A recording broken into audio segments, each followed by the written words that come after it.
The monarch looked on with pride and emotion at the striking sculptures of Queen Elizabeth II and the late Duke of Edinburgh at the Royal Albert Hall in London. The King and Queen Camilla joined members of the armed forces and a raft of celebrities and volunteers at the concert venue in Kensington for the Royal British Legion's Festival of Remembrance. The annual tribute to the fallen was overseen for the first time by Charles and Camilla 14 months after the death of the Queen. It was attended by more than 5,000 service veterans and members of the public. The Prince and Princess of Wales, Princess Anne and Sophie, Duchess of Edinburgh were also in attendance, along with Prime Minister Rishi Sunak and his wife Akshata Murthy. The 6 feet 5 inches high bronze figures, created by artist Poppy Field, are 2 of 4 sculptures which were installed last week at the Royal Albert Hall, alongside statues of Queen Victoria and Prince Albert. This year's festival, hosted by Claire Balding, commemorated significant anniversaries of 2 crucial historical battles, the 80th anniversary of the Battle of the Atlantic and the 70th anniversary of the Korean War, in which more than 60,000 UK soldiers, mainly national servicemen, fought and 1,100 died.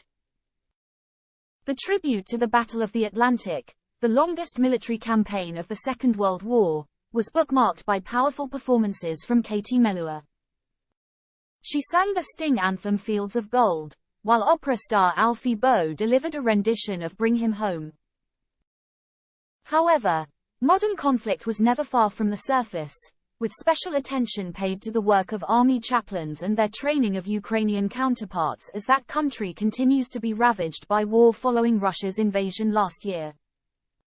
In a special tribute to members of the armed forces who survived warfare but suffered life-changing injuries, the Invictus Games, set up by Prince Harry, were highlighted with a dance choreography featuring mixed abilities performers, including some in wheelchairs.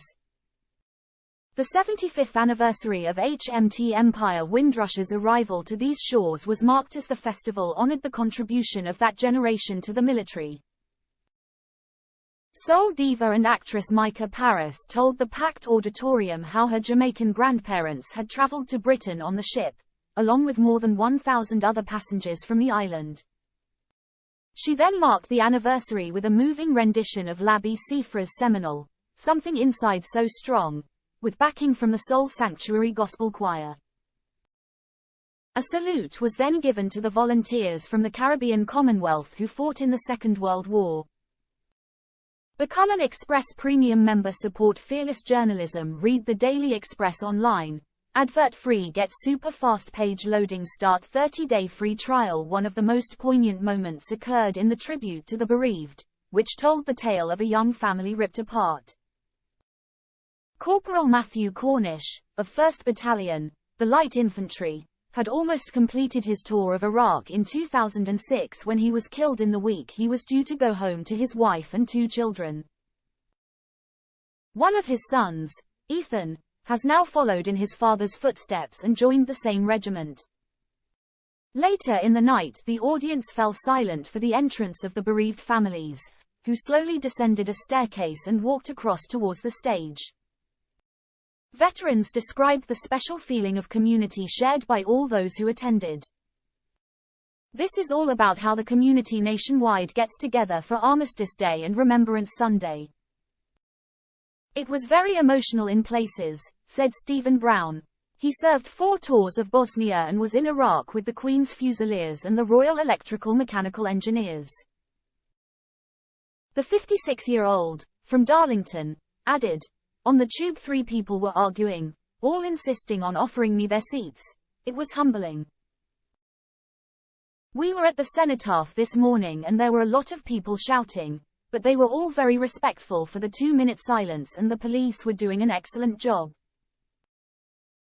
Former RAF Regiment veteran Kevin Hamlet said, "I came out of the forces after serving 39 years. The festival is really emotional and makes you think about people you have served with."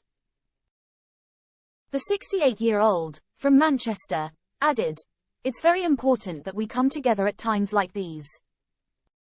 I think the world would be a nicer place if everyone did a year's national service." It gives you skills to appreciate life.